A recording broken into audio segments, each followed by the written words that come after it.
Okey geng. Hari ni sesi mengajak burung. Ada geng teman dia hari ni lah. Tu. Kan. Dia layan apa ni? Burung hutan ada tu, burung hutan. Burung hutan ada. Kan. Burung kita ajak tu je tak bunyi. Jadi inilah proses ajak burung kena sabar.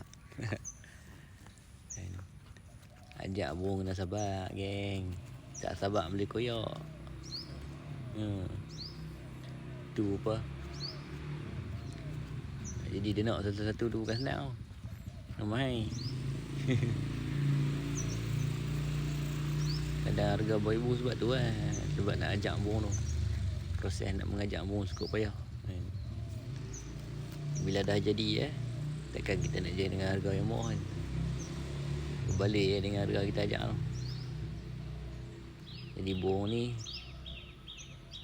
hari tu saya nak dia 400.5. Bila kita proses ajak dah, harga dia akan naik. Kita tunggu dia karan lah. Jadi hari ni minggu pertama dia. Kita tengok minggu depan pak.